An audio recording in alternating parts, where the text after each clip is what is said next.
আসসালামু আলাইকুম। বিমান বর্ডার স্পোর্টস প্রেজেন্স ডাগআউট ডায়ালগে আপনাদেরকে স্বাগত জানাচ্ছি। আমি হাসান আল বান্না। বাংলাদেশ এবং পাকিস্তান সিরিজ উপলক্ষে আমাদের আজকের আয়োজন। স্টুডিওতে অ্যানালাইসিসের জন্য আমাদের সাথে উপস্থিত আছেন সৈয়দ আবিদ হোসেন সামি ভাই। আমাদের সাথে স্টুডিওতে যুক্ত আছেন শাহরিন আহমেদ আনন্দ ভাই, ম্যাচ অ্যানালাইসিস নিয়ে। কেমন আছেন ভাইয়া? থ্যাংক ইউ, ভালো আছি। আপনি ভালো? এই তো আলহামদুলিল্লাহ। 20 জুলাই থেকে শুরু হতে যাচ্ছে বাংলাদেশ এবং পাকিস্তানের 3 ম্যাচের টি20 সিরিজ। মিরপুরে আবার অনেকদিন পর খেলা। সামি ভাই কেমন দেখছেন? প্রেডিকশন কি? প্রথমত একটা বিষয় উল্লেখযোগ্য, সেটা হচ্ছে মিরপুরকে আমরা সবসময় একটা কথা বলি যে বাংলাদেশ ক্রিকেটের জন্য খুব কমফোর্টেবল একটা ভেন্যু, কিন্তু it use to be a comfortable venue for Bangladesh cricket, যেটা এখন আর না। আপনি যদি চিন্তা করেন, আমি টেস্ট ম্যাচ ক্রিকেট দিয়ে যদি শুরু করি, সর্বশেষ 8টা টেস্ট ম্যাচে মিরপুরে বাংলাদেশ 6টা টেস্ট ম্যাচ হেরেছে, 2টা টেস্ট ম্যাচ জিতেছে, যার মধ্যে 2টা হচ্ছে আয়ারল্যান্ড এবং আফগানিস্তানের সঙ্গে। বাকি 6টা টেস্ট ম্যাচ কিন্তু একদম পরিপূর্ণ টেস্ট টিমের সঙ্গে, যেখানে বাংলাদেশ হেরেছে। একটা সময় ছিল এই মিরপুরেই আমরা অস্ট্রেলিয়াকে হারিয়েছি, ইংল্যান্ডকে হারিয়েছি।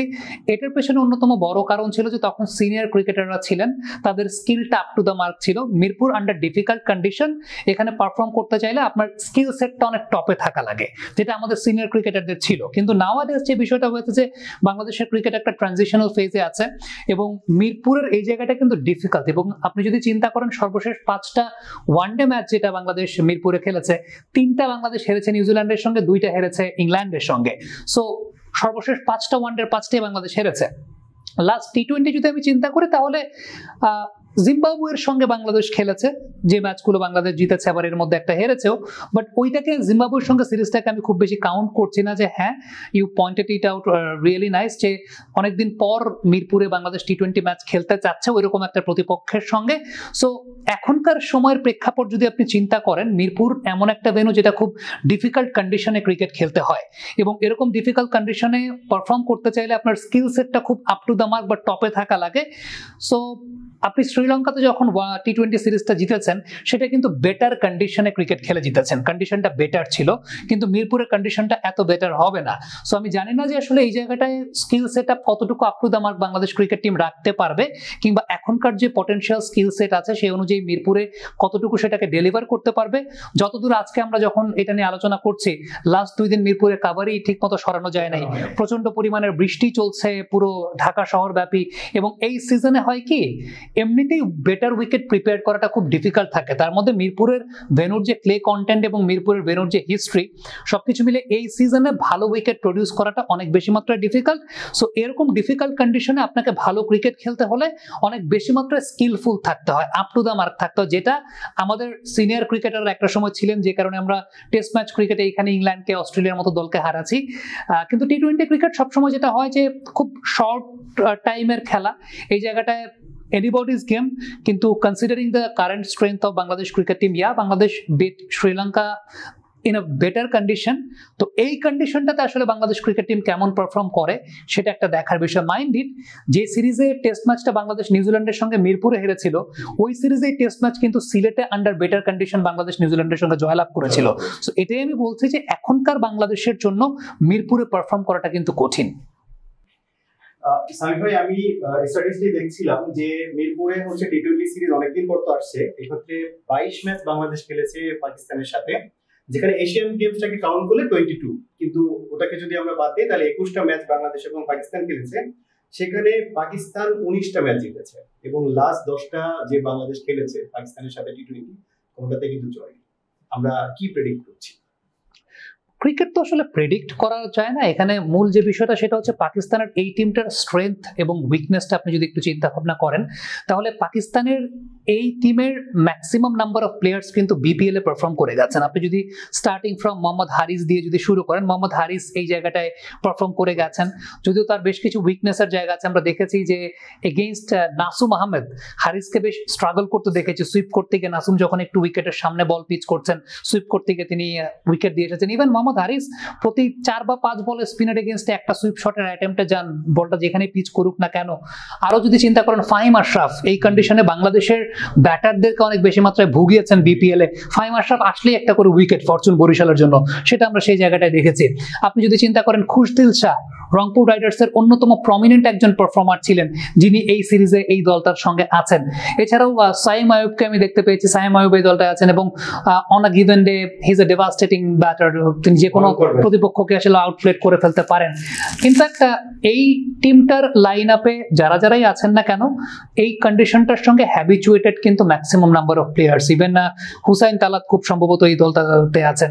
তো সবকিছু মিলিয়ে পাকিস্তানের এই দলটার কিছু ডাইমেনশনের জায়গা আছে। হ্যাঁ, আপনি হয়তো বলতে পারবেন না যে very much up to the mark Pakistan team, কিন্তু কনসিডারিং এই কন্ডিশনের হ্যাবিচুয়েশনের জায়গাটা, তারা জানেন যে এই কন্ডিশনটাতে কিভাবে ক্রিকেট খেলতো। এবং বিপিএল এ আপনি যদি প্রত্যেকটা টিমের কি পারফরমার্সদেরকে দেখেন, ফাহিম আশরাফ যিনি ফরচুন বরিশালের কি পারফর্মার ছিলেন, খুশদিল শাহ তিনি রংপুর রাইডার্সের কি পারফর্মারের জায়গা ছিলেন, মোহাম্মদ হারিস তাকেও আমরা দেখেছি যে দুর্বার রাজশাহীর হয়ে তিনি ভালো পারফর্ম করেছেন।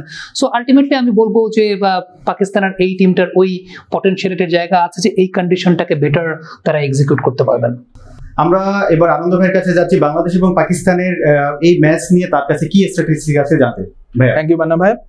যেটা হলো কি যে আপনারা কথার সূত্রতেই আমি সেদিক থেকে আগাই, যেটা হলো কি যে মিরপুর স্টেডিয়ামের স্ট্যাটিস্টিক্স এবং অন্য তথ্যগুলা আমাদের একটু এখানে বিবেচনাধীন।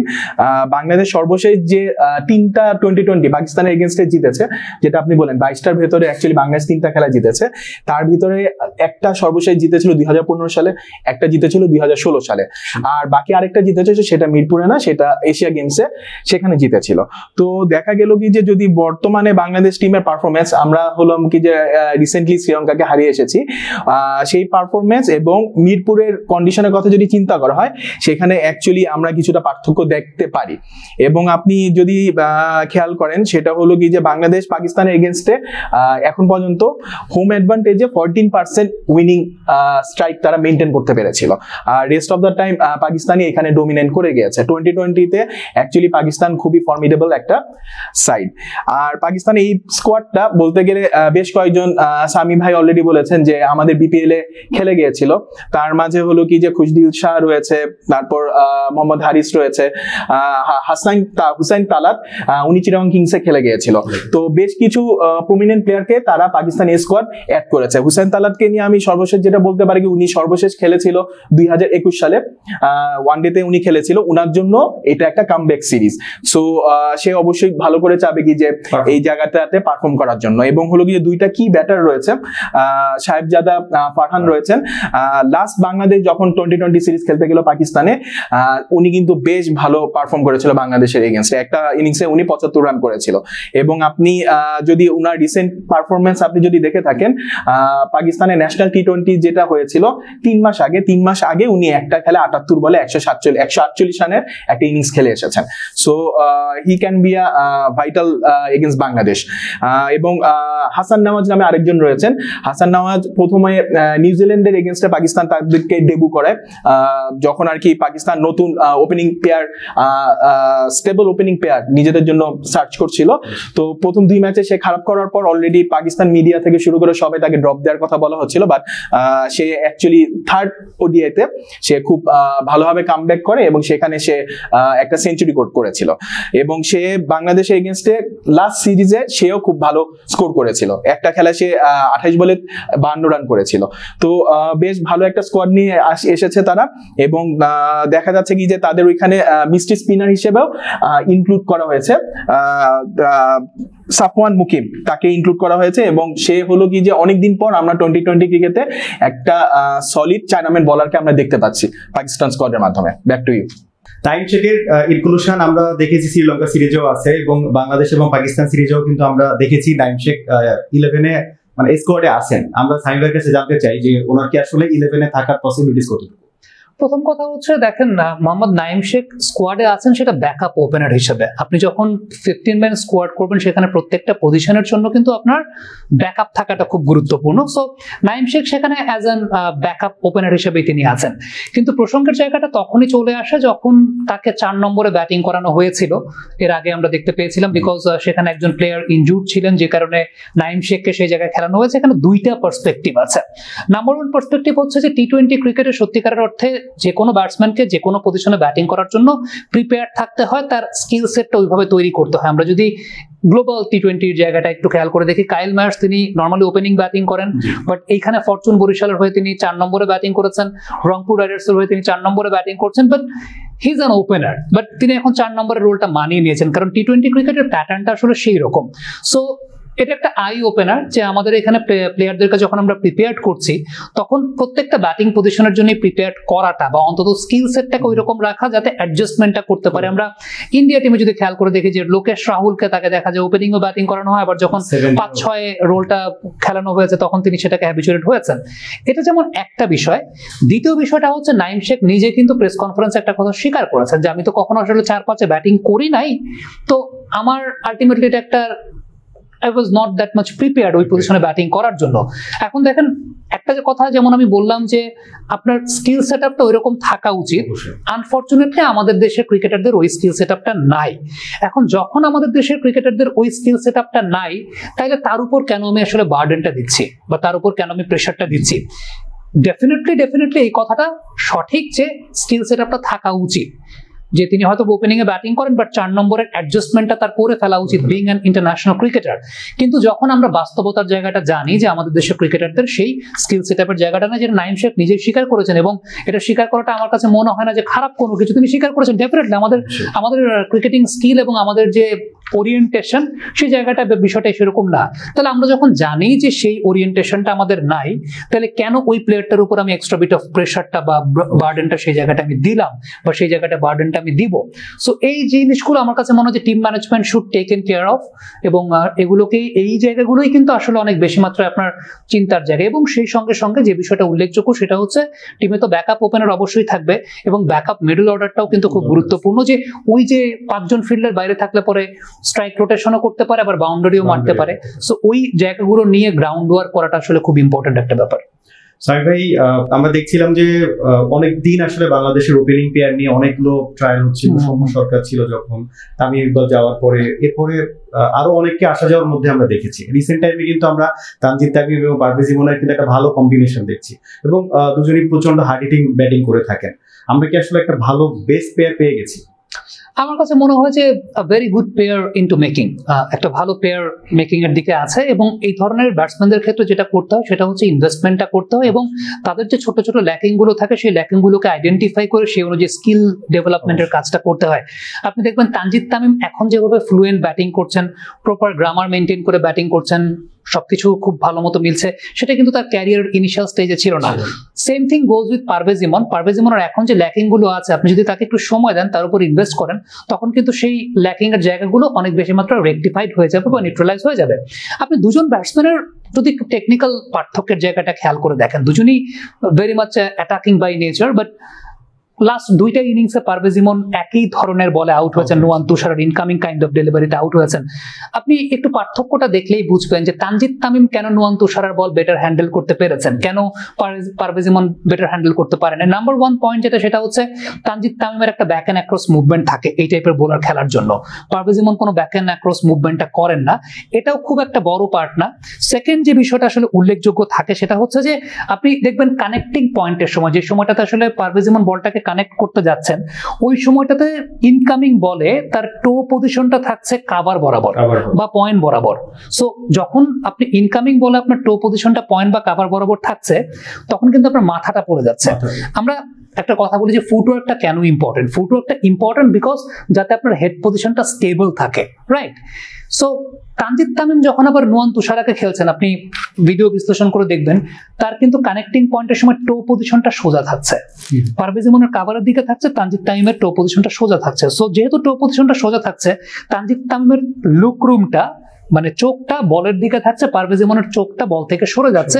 সো আলটিমেটলি এই কারণে তানজিদ তামিম বেটার হ্যান্ডেল করতে পারছেন। এখন এই জায়গা থেকে চিন্তা করলে তানজিদের প্রথম যে ইনিংসটা ছিল, মাহেশ থিকসানার বলে তিনি আউট হয়েছিলেন 2023 এশিয়া কাপে, তখন কিন্তু তার টো পজিশন এরকম ঠিক থাকতো না। ইভেন এই তুষারার বলেই আমি আরেকটা ওয়ার্ল্ড কাপ বা এরকম কোন একটা টুর্নামেন্ট এরকম একটা ইনসিডেন্ট আছে যেখানে তানজিদ তামিমের টো পজিশনটা কাভার বরাবর বা পয়েন্ট বরাবর তিনি আউট হয়ে গেছেন, তিনি ডিল করতে পারেন না। সো এই যে ব্যাপারগুলো নিয়ে কাজ করার জায়গাটা, সেটা তানজিদ তামিম কাজ করেছেন দেখেই কিন্তু আজকে এই ডেভেলপমেন্টের জায়গাটা হয়েছে। নাও আপনি একটা বিষয় বলতে পারেন যে গ্লেন ম্যাক্সওয়েল 2023 বিশ্বকাপে 201 রানের একটা ইনিংস খেলেছিলেন, পায়ে ক্র্যাম্প করেছিল, এবং সেখানে তো তার কোনো ফুটওয়ার্ক ছিল না। ফুটওয়ার্ক ছাড়া তিনি কিভাবে ব্যাটিং করেছেন, এখানে আপনার আমার বোঝার একটা শুভঙ্করের ফাঁকি আছে। আপনি যদি গ্লেন ম্যাক্সওয়েলের ক্র্যাম্প করার পরের ইনিংসটার একটু রিভিউ করেন, একটু হাইলাইট করেন, প্রিটি মাচ শিওর আপনি স্টিল পিকচারগুলো সেখানে বসিয়ে দিচ্ছেন আমরা যখন এখন কথা বলছি এডিটিং গ্রাফিক্সে। ম্যাক্সওয়েলের স্টান্সটাই ওই দিন ছিল ইনজুরির পর, তিনি ওপেন স্টান্সে দাঁড়িয়েছিলেন, ফ্রন্ট লেগটাকে ক্লিয়ার করে আগে থেকে দাঁড়ানো ছিলেন, ফ্রন্ট লেগটাকে ক্লিয়ার করে আগে থেকে দাঁড়ানো ছিলেন, পা অ্যাক্রস যাচ্ছিল না। সো ফ্রন্ট লেগটাকে আগে থেকে ক্লিয়ার করে ব্যাকফুটের উপর বেজ রেখে যখন গ্লেন ম্যাক্সওয়েল ব্যাটিং করছিলেন, শট খেলার সময় আপনি যদি ওই ফ্রেমটা একটু ফ্রিজ করেন, কোনো সময় তার হেড পজিশন ফল করছিল না, বিকজ তার ফ্রন্ট লেগটা আগে থেকে ক্লিয়ার করা ছিল। সো তার ওই দিন পায়ে ক্র্যাম্প ছিল, ফুটওয়ার্ক না থাকার মধ্যেও তিনি ফুটওয়ার্কের বেসিকটা বজায় রেখেছিলেন। কারণ ফুটওয়ার্কটা কেন করতে হয়? ফুটওয়ার্কটা লাগে এই কারণে যাতে আপনার মাথার পজিশনটা স্টেবল থাকে, মাথার ব্যালেন্সটা ঠিক থাকে। আপনি গ্লেন ম্যাক্সওয়েলের প্রত্যেকটা কানেক্টিং পয়েন্ট তিনি ইনজুরি হওয়ার পর খেয়াল করে দেখবেন, যেহেতু আগে থেকে দাঁড়াচ্ছিলেন তিনি ফ্রন্ট লেগটাকে ক্লিয়ার করে, সো কানেক্টিং পয়েন্টের সময় তার ফ্রন্ট লেগটা আগে থেকে যেহেতু ক্লিয়ার ছিল, তার হেডটা ফল করছিল না, হেডটা স্টেবল ছিল, এবং সেই সঙ্গে very good hand I coordination because of playing golf. তিনি গলফ খেলেন প্রচুর পরিমাণে, যে কারণে তার হ্যান্ড আই কোঅর্ডিনেশনটা খুব ভালো বিল্ড আপ করে, যে কথা তিনি নিজে তার ইন্টারভিউতে বলেছেন। সো আলটিমেটলি ফুটওয়ার্ক প্রয়োজন আপনার হেড পজিশনের ব্যালেন্সটা ঠিক রাখার জন্য, এবং হেড পজিশনের ব্যালেন্স যদি ঠিক থাকে, আপনার লেসার ফুটওয়ার্কেও হেড পজিশনের ব্যালেন্সটাকে আপনি ঠিক রাখতে পারবেন। So this is very important. Australia cricket টিমে আমি মাঝখানে শুনেছিলাম যে একজন ব্যালে ড্যান্সারকে তারা তাদের ক্রিকেট টিমে অ্যাপয়েন্ট করেছিল, ক্রিকেটারদেরকে ব্যালেন্সটাকে বিল্ড আপ করানোর জন্য, একজন ব্যালে ড্যান্সার। সো আপনি চিন্তা করতে পারেন যে ক্রিকেটের সঙ্গে ব্যালে ড্যান্সারের কি সম্পর্ক। ওই ব্যালে ড্যান্সারের সম্পর্কটা ওইখানেই, ব্যালে ড্যান্সার কিন্তু এক পায়ের উপর ভর করে তারা কিন্তু ব্যালেন্স রাখেন। সো আলটিমেটলি ফ্যাক্টর জায়গাটা ওটা ক্রিকেট টিমের প্লেয়ারদেরকে ওইটা শেখানো হচ্ছিল যে এক পায়ে ওই যখন মিনিমাল ফুটওয়ার্ক আছে, কিন্তু কিভাবে আপনি হেড পজিশনটার ব্যালেন্সটা রাখতে পারেন। সো ইটস ইম্পর্টেন্ট যে আপনি কিভাবে এই জিনিসগুলো ইনোভেট করতে পারেন। স্যার, বাংলাদেশ নতুন করে ফিল্ডিং কোচ নিয়োগ দিয়েছে। বাংলাদেশের রানিং উইকেট দিয়ে অনেকদিন ধরে কিছু কথা হচ্ছিল, এখন কি এটা থেকে পরিত্রাণ কি পাচ্ছি আমরা?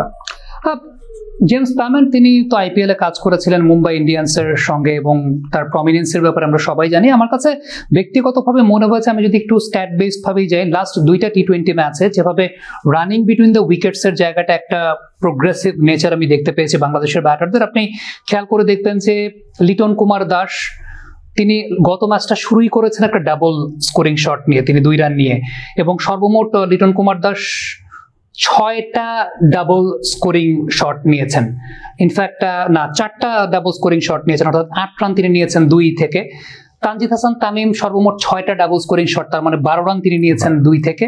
ইভেন তাওহিদ হৃদয় তিনি 2টা, অর্থাৎ 4 রান তিনি নিয়েছেন 2 থেকে। সো 1কে 2-এ কনভার্ট করে আমরা বেশ ভালো মতো দেখতে পেয়েছি। লিটনের একটা খুব সুন্দর চমৎকার একটা স্লো পুশ দেখেছিলাম আমরা নুয়ান তুষারার বলে, যে স্লো পুশটা করার পর যতক্ষণে সত্যি কথা বলতে ফিল্ডার এসে বলটাকে পিক করছেন, অলরেডি লিটন এবং তানজিদ তামিম 2-এর জন্য ছুটে গেছেন। সো অলরেডি ফ্রেমটা তখন দেখা যাচ্ছিল যে they started running for their second run.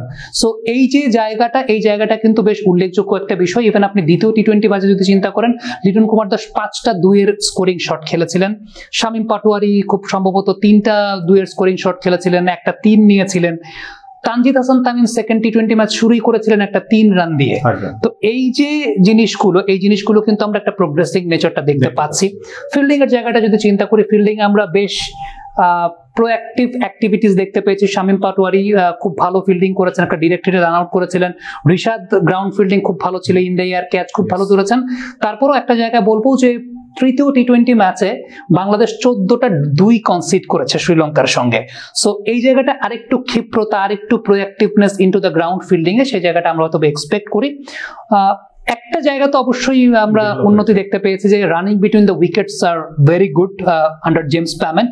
এখন বাদ বাকি যে বিষয়গুলো আশা করছি, আমি যেমন পজিটিভ সাইডটাও বললাম, নেগেটিভ সাইডটাও বললাম, যে ওই জায়গাটা তো একটা ছোট্ট জায়গা, হয়তো আরেকটু প্রোঅ্যাক্টিভিটি আমরা দেখতে পারি আমাদের ফিল্ডারদের কাছ থেকে।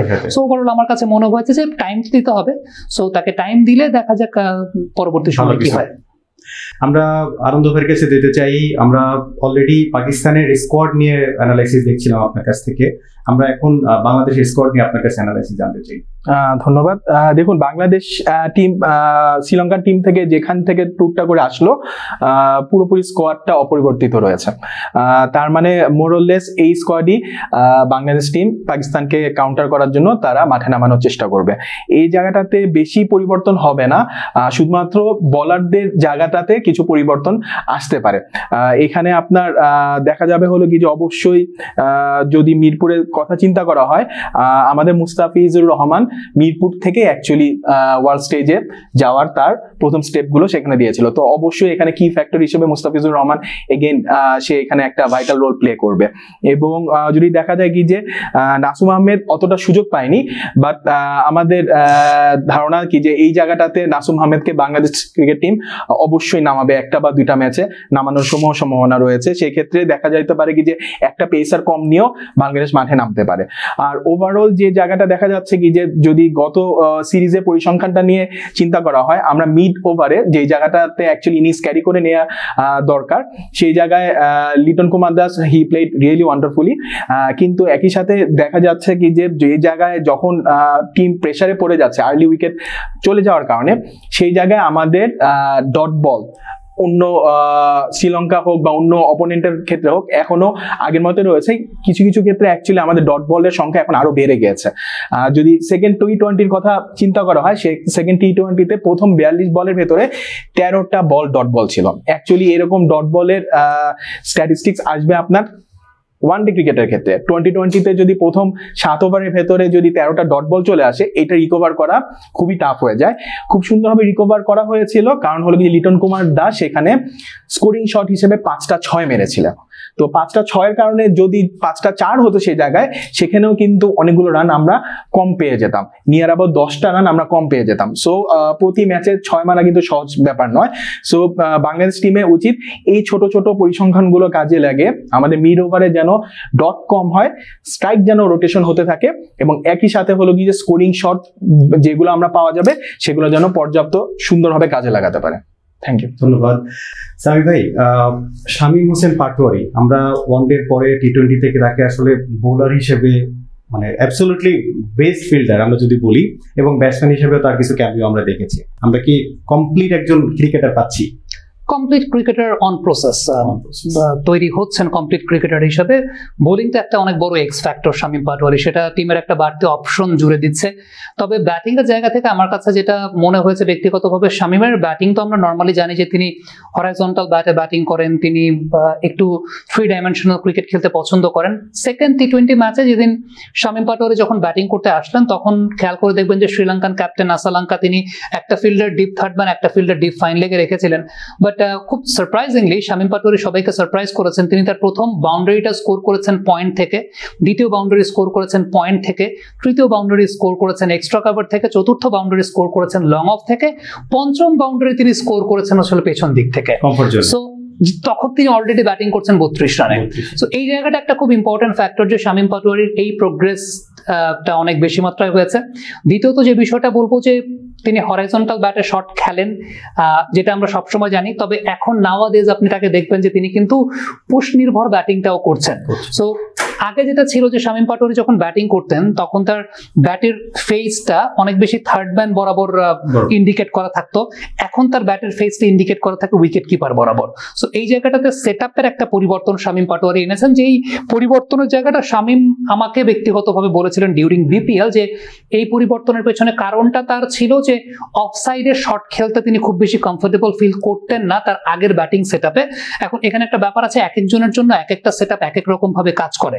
শামীমের জন্য যেভাবে কাজ করছে সেটা আপনার জন্য ওইভাবে কাজ নাও করতে পারে।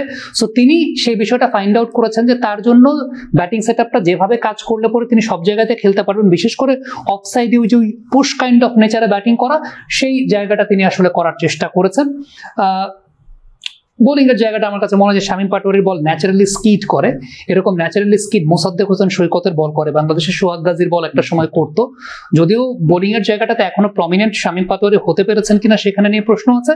তবে আমার কাছে মনে হয় যে এই স্কিলটাকেও তিনি আসলে আপলিফট করতে পারেন, বিশেষ করে সেটা লিমিটেড ওভার্স ক্রিকেটে যে কোনো দলের জন্য খুব গুরুত্বপূর্ণ একটা ভূমিকা পালন করে। এবং আমি টি-20 ক্রিকেট তো একটা ব্যাপার আছেই, সেই সাথে ওয়ানডে ক্রিকেটটা যদি শামীম পাটোয়ারি নিয়মিতভাবে খেলেন, ওয়ানডে ক্রিকেটে বাংলাদেশের সবচেয়ে সবচেয়ে বড় ক্রাইসিসের জায়গাটা হচ্ছে ষষ্ঠ বোলারটা না থাকা। সো যখন টিমের মধ্যে এরকম একজন প্লেয়ার থাকছেন যার কাছে বোলিং ক্যাপাবিলিটির জায়গাটাও আছে, তখন কিন্তু আপনার ওই ষষ্ঠ সপ্তম বোলিং এর ক্যাপাসিটির জায়গাটাও বিল্ড আপ হয়ে যায় বা অপশনগুলো বিল্ড আপ হয়ে যায়। তো এটা খুব ইম্পর্টেন্ট যে এই স্কিলগুলো বা এখন ইউটিলিটি ক্রিকেটটা খুব গুরুত্বপূর্ণ। আপনি ইন্ডিয়া টিমকে খেয়াল করে দেখলে অক্ষর প্যাটেল, রবীন্দ্র জাদেজা, হার্দিক পান্ডিয়া, এই তিনজন প্লেয়ার কিন্তু আলটিমেটলি তাদের কাছ থেকে আপনি 2 ডাইমেনশনাল সার্ভিসটা পাচ্ছেন। সো এই 2 ডাইমেনশনাল সার্ভিস পাওয়াটা আসলে খুব গুরুত্বপূর্ণ। আমরা সেকেন্ড ওয়ানডের পরে এবং থার্ড ওয়ানডের পরেও কিন্তু শ্রীলঙ্কা সিরিজ শেষেও কথা বলছিলাম যে মোমেন্টাম কার ছিল বাংলাদেশের 2টা জয়ের পিছনে। আপনি এক কথায় বলেছিলেন যে আসলে আমরা মুস্তাফিজকে ফ্রন্টে দেখি না, কিংবা ওর পারফরমেন্সের গ্রাফ দেখে হয়তো আমরা বলতে পারবো না যে না খুব ভালো, কিন্তু মোমেন্টামটা আসলে মুস্তাফিজই করে দিচ্ছেন। আবার তো বাংলাদেশের মাঠে টি-20 শুরু হচ্ছে, আমরা কি আবার বলতে পারি মুস্তাফিজ থেকে একটা ভালো কিছু? দেখেন, লাস্ট 1 বছরে মুস্তাফিজুর রহমান যে সমস্ত ম্যাচে ছিলেন না বাংলাদেশের পক্ষে, সেই সমস্ত ম্যাচ বাংলাদেশ হেরেছে। লাস্ট 1 বছরে মুস্তাফিজুর রহমান যে সমস্ত ম্যাচে ছিলেন সেই সমস্ত ম্যাচ বাংলাদেশ জয়লাভ করেছে। আপনি সংযুক্ত আরব আমিরাতের সঙ্গে প্রথম ম্যাচটা মুস্তাফিজ খেলে দিয়ে গেছেন এবং he had a brilliant spell in the middle and also at the depth. 2টা টি-20 ম্যাচ, দ্বিতীয় এবং তৃতীয়, প্রথম টি-20 ম্যাচ কিন্তু মুস্তাফিজ খেলেন নাই। দ্বিতীয় এবং টি-20 ম্যাচে Mustafizur Rahman he was brilliant in the middle, প্রেশারটা বজায় রেখেছেন। তৃতীয় ম্যাচে দাসুন সানাকার বেশ কয়েকবার মাথায় বল লাগিয়েছেন, একদম পেছনের লেন্থটাকে তিনি বারবার ব্যবহার করার চেষ্টা করছিলেন, বল ডিভিয়েট করছিল বেশ ভালো মতো, ওই কন্ডিশনটাতে বল ভালো গ্রিপ করছিল মুস্তাফিজের। আর মিরপুরে মুস্তাফিজুর রহমান কি করতে পারেন সেটা আমরা সবসময় জানি। প্রবলেমের জায়গাটা হচ্ছে আমরা মুস্তাফিজুর রহমানের কাছ থেকে সবসময় এক্সপেক্ট করি 2015-16 সালের ওই রকমকার রোলটা প্লে করার জন্য, বাট নেভার মাইন্ড, আপনার যদি অন আ ডিফারেন্ট রোল আপনি দলকে সার্ভিস দিতে পারেন। এবং খেয়াল করে দেখবেন যে বোলিং পার্টনারশিপের যে জায়গাটা, সেই বোলিং পার্টনারশিপের জায়গাটা মুস্তাফিজ একটা ওভার প্রেশার ক্রিয়েট করছেন, তো পরের ওভার আরেকজন এসে উইকেটটা পাচ্ছেন, বা মুস্তাফিজের বিল্ড করা প্রেশারে 2 ওভার পরে গিয়ে একটা উইকেট পড়ছে। পাওয়ার প্লেতে মুস্তাফিজ ওই দিন কিন্তু 2টা ওভার বোলিং করে দিয়ে গেছেন এবং সেই 2টা ওভারে আলটিমেটলি খুব সম্ভবত 11 বা 12 রান তিনি কনসিড করেছেন। সো আলটিমেটলি যখন পাওয়ার প্লেট 2টা ওভারে 12টা রান মাত্র আসে, তখন কিন্তু আরেক পাশ থেকে উইকেট পড়তে বাধ্য, যে কাজটা আসলে মুস্তাফিজুর রহমান খুব ভালো মতো করেছেন। তো মুস্তাফিজ থাকলে আপনি কার্যকারিতাটা খুব বেশি বুঝতে পারছেন না, কিন্তু মুস্তাফিজ যখন না থাকবে তখন তার অভাবটা অনেক বেশি মাত্রায় বোধ করা যাবে। আলটিমেট ফ্যাক্ট আমার কাছে সেটাই মনে হয় যে if Mustafiz is there at Mirpur, তার সব ধরনের মানে you have every kind of options. You can use Mustafiz in the beginning, you can use Mustafiz in the middle and also at the depth. So সবকিছু মিলিয়ে আমার কাছে মনে হয় যে মুস্তাফিজ থাকাটা এটা বাংলাদেশের জন্য একটা অনেক বড় অ্যাডভান্টেজের জায়গা। বাট লেটস অ্যানালাইজ যে টিমের কম্বিনেশন অনুযায়ী আসলে বাংলাদেশ 3 পেসারে যাবে নাকি 2 পেসারে থাকবে, কারণ পাকিস্তানের যে টিমটা আছে সবকিছু কনসিডার করতে গেলে সেখানে কোন ধরনের ব্যাটসম্যানরা আছেন, তাদের উইকনেসের জায়গা কি, তখন টিম ম্যানেজমেন্ট একটা ডিসিশনে যাবে। সরি ভাই, আমরা বাংলাদেশ এবং পাকিস্তানের ফার্স্ট টি-20 একাদশ নিয়ে আপনার কাছে জানতে চাই যে আমরা শ্রীলঙ্কাতে যে একাদশটা সেকেন্ড এবং থার্ড টি-20তে খেলে জিতেছি, এই একাদশেই কি আমরা ঘুরে ফিরে রাখছি নাকি কোনো বড় চেঞ্জ আমরা দেখতে পাই? চেঞ্জ করতে চাইলে তো আসলে একটা চেঞ্জের জায়গাটা মনে হয় যে টিম ম্যানেজমেন্ট সেদিকে যাবে কিনা, নাকি টিম ম্যানেজমেন্ট 3 পেসার নিয়েই খেলবে, আবার সেখানে অলরাউন্ডিং অপশন অ্যাভেলেবল রাখা সেটাও একটা গুরুত্বপূর্ণ জায়গা চলে আসে। তানজিম সাকিব, সাইফুদ্দিন, এই যে 2টা প্লেস, এই 2টা প্লেসের মধ্যে একটা জায়গা, এবং সেই জায়গাটা আপনি পাশাপাশি ধরে রাখতে পারেন Nasum Ahmed, considering the condition of Mirpur Sher-e-Bangla national stadium under this season. এই সিজনে ডেফিনেটলি উইকেট খানিকটা rank turner kind of wicket থাকবে। আবার এই টাইপের জায়গাতে আপনি একটা এক্সট্রা পেস বোলার খেলাবেন কিনা, বাংলাদেশের পেস বোলারদের যে নেচে দুজনই মুভমেন্ট খুব ভালো করেন, তানজিম সাকিব বলি, সাইফুদ্দিন বলি, যদিও তানজিম সাকিবের পুরাতন বলে কার্যকারিতাটা আমরা আসলে খুব বেশি প্রমিনেন্ট হতে পাই না, সেটা একটা বিষয়। কিন্তু আপনি যদি আমাকে বলেন, যদি কন্ডিশনটা যেরকম আমরা এক্সপেক্ট করছি বা চিন্তা করছি এরকম কন্ডিশন থাকে, বাংলাদেশ একটা রিস্ক চাইলে নিতেও পারে সেই জায়গাটাতে নাসুম আহমেদের বোলিং অপশনটাকে যুক্ত করা। কারণ আপনি যদি চিন্তা করেন যে পাকিস্তানের যে লাইন আপ আছে, আমরা বিপিএল এর মঞ্চে কিন্তু দেখেছি যে বিশেষ করে মোহাম্মদ হারিসের এগেইনস্টে Nasum Ahmed being one of the most successful bowlers. So এই টাইপের উইকেটে ইউটিলাইজ করার এক্সপেরিয়েন্সটা তার আছে এবং নাসুম সবসময় এই ধরনের উইকেটে ভালো বোলিং করে থাকেন। সো বাড়তি একটা স্পিনিং অপশন যদি বাংলাদেশ বাড়াতে চায়, সেটা লেফট আর্ম অর্থোডক্স স্পিনের একটা ডিফারেন্ট অ্যাঙ্গেল যদি ক্রিয়েট করতে চায়, they have the options. But যদি কনভেনশনাল সেট আপে যায় তাহলে হয়তো সেই জায়গায় একজন পেসারকে নিয়ে, কারণ ইউ নেভার নো, আপনার একটা ব্যালেন্স থাকাটা খুব গুরুত্বপূর্ণ। আপনার যদি ম্যাচের প্রেক্ষাপটে একজন পেস বোলারকে প্রয়োজন হয়ে গেল, আপনার তো স্পিনার কিন্তু অপশন আছে, Shamim can bowl, Sheikh Mehedi can bowl, so you have various options, Rishad Hossain even can bowl. So 3টা অপশন কিন্তু অলরেডি আপনার কাছে থাকছে। সো যদি পেস বোলার কোনো কারণে শর্ট পড়ে যায় তখনকার জন্য হয়তো বা বাংলাদেশ টিম ম্যানেজমেন্ট রিস্কটা নাও নিতে চাইতে পারে, বাট আর একটু অ্যাগ্রেসিভ ইন নেচার, একটু রিস্ক যদি নিতে চায়, অ্যাটাকিং ক্রিকেট খেলতে চায়, they have always the opportunity to bring Nasum Ahmed in for the team. ধন্যবাদ। আমি সাইফের কাছে অলরেডি আমি বাংলাদেশ 11 নিয়ে জেনেছি, এখন আপনার কাছে পাকিস্তান 11 নিয়ে আপনার প্রেডিকশন কি?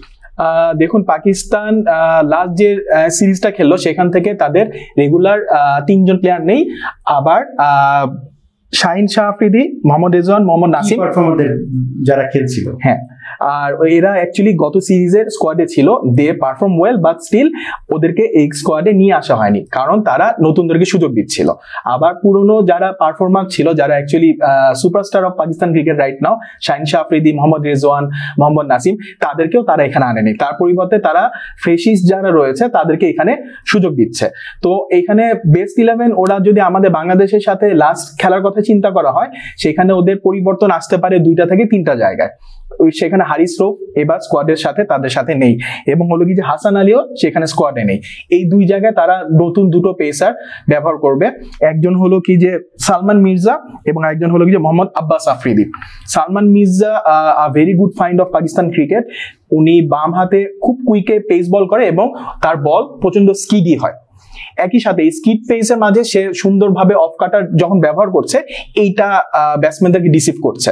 একই রকম ভাবে হলো কি যে Mohammad Abbas Afridi new pace sensation, continuous বেসিসে সে 137 থেকে 140 কিলোমিটার বেগে বল করছে। বাংলাদেশের সাথেও লাস্ট সিরিজে সে খুবই ভালো বল করেছে। আপনি যদি এখানে কামব্যাকের জন্য একজন প্লেয়ার তাদেরকে নিয়ে আসা হয়েছে অনেক বছর পর, অ্যাটলিস্ট 4 বছর পর আবার পাকিস্তান তাদের স্কোয়াডে অ্যাড করেছে হোসাইন তালাত। চিটাগং কিংসে উনি খেলে গিয়েছিল, সো উনার জন্য একটা বড় অপরচুনিটি। উনি অবশ্যই চেষ্টা করবে কি যে এই জায়গাটাতে তার অপশনটা যেন তার স্কোয়াডে যেন সে তাকে সেট করে ফেলতে পারে। আর এর বাইরে হলো কি যে নতুন আরেকজন রয়েছে সাফিয়ান মুকিম, উনি একটা খুবই ইন্টারেস্টিং একটা ক্যারেক্টার হয়ে উঠবে এই সিরিজে। তাকে যদি পর্যাপ্ত সুযোগ দেওয়া হয়, লেফট হ্যান্ডের চায়নাম্যান এবং বল একদম ব্যাটসম্যানের সামনে থেকে ঘুরানোর জন্য সে পারদর্শী। মোস্ট অফ দ্য কেসে সে বল রাইট হ্যান্ডের ব্যাটসম্যানের জন্য বাইরে বের করার চেষ্টা করে। তো দেখা যাবে কি যে আমাদের যারা ব্যাটার রয়েছে তারা তাকে কিভাবে নেগোশিয়েট করতে পারে। ধন্যবাদ সাবি ভাই এবং আনন্দ ভাইকে আজকের এই অনুষ্ঠানে থাকার জন্য, এবং আপনাদের কাছ থেকে আমরা বিশ্লেষণধর্মী বাংলাদেশ এবং পাকিস্তানের 2টা স্কোয়াড এবং আরো কিছু আলোচনা শুনলাম। আমরা আপনাদের কাছে আবার ফিরে আসবো ফার্স্ট টি-20 পরে নতুন কোনো বিশ্লেষণ নিয়ে। ততক্ষণ পর্যন্ত ভালো থাকবেন। আসসালামু আলাইকুম।